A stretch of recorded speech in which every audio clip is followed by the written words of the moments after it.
next honoree, Dr. Deirdre Kamlani, moved to Greenwich more than 20 years ago and became an active and engaged member of the community. Following her banking and academic career, Dr. Kamlani became increasingly involved in civic and educational nonprofit work. Her focus is on protecting and strengthening democracy, educating citizens on issues of local and national importance, and increasing the involvement of young people in the political process. She also encourages more women to run for office. So let's learn more about Dr. Kamlani. So when I think of what I'm most proud of, two things come to mind. One is more of a personal Mount Everest that I had to climb, and the other is a project that I'm working on right now in collaboration with a group of really amazing people. When I graduated from university, I very much saw myself going on for a career in academia. I wanted to follow in the footsteps of my incredible professors. I'd hoped to go to graduate school, but reality soon set in. I had a big student loan balance, a lot of debt to pay off, and the pragmatic side of me took over, and I decided it was time to go to work and earn some money, pay my debt down, and maybe sometime in the future I could go back to graduate school. Well, 22 years later, that opportunity presented itself. I had a wonderful 22-year career in banking at JP Morgan, but my husband was transferred to London, and I thought this might be my opportunity to go back. And we talked about it, and he was super supportive, and so I applied to the London School of Economics, and I was so grateful that they accepted me. I was not their typical student. I was more than double the age of the average student that they were taking in at the time. I had been out of academia for 2 decades, so it was a little terrifying to be starting out in a graduate program with all these 20-somethings who were very much up to speed on the current literature. In the space of 5 years, I was able to complete my master's and my PhD. It was the hardest thing I'd ever done, but it was one of the most rewarding, and I think it taught me that you really shouldn't let your age or your station in life stop you from doing something. If the opportunity presents itself, you should just go for it. So I'm really glad that I did that.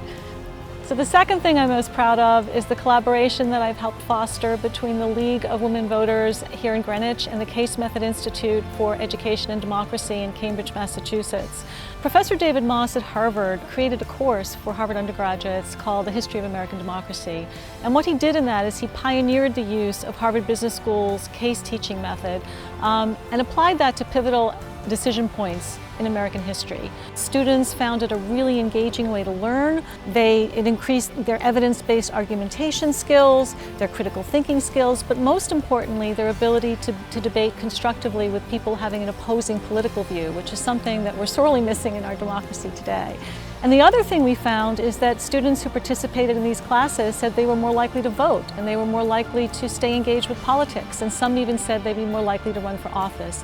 So it's very exciting to see how this project is really transforming democracy kind of from the ground up, starting with high school students, giving them the skills they need to be effective citizens throughout their lives. I feel that inclusion is such an important value. It's a cornerstone of the League of Women Voters. Diversity, equity, and inclusion is a lens through which we view everything. And also the Case Method Institute for Education and Democracy. This award in many ways honors the work that they're doing in this incredible partnership to train students for active citizenship and to strengthen our democracy around the country.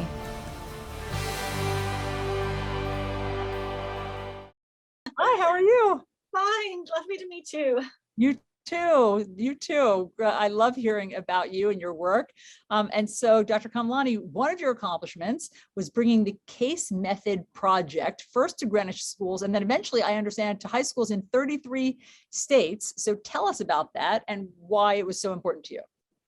Well, it is such an amazing project. I first met Professor Moss in 2017 and saw the impact that using the case method and teaching with these democracy cases had on students. It made them much more engaged in the democratic process, realizing the power of their own voice, because they, in reading these cases, stood in the shoes of decision makers and had to argue for their position on a topic.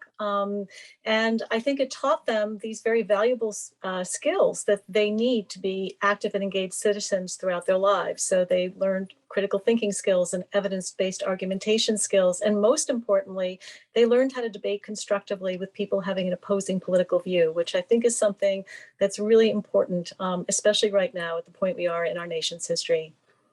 You're so right. I mean, first of all, critical thinking is vital, obviously, given this incredible culture of misinformation that we have. And then just with respect, being able to listen to people with opposing views. I mean, I can't really think of a better skill set for what we need right now.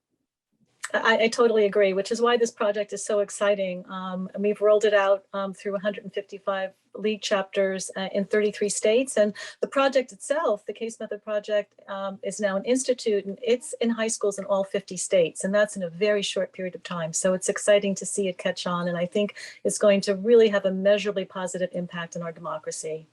Wow. Well, good for you. Congratulations. Thank you. And so on behalf of the YWCA Greenwich, I present you with the 2021 Women Who Inspire Award. Oh, thank you so much. It's an honor to receive this award.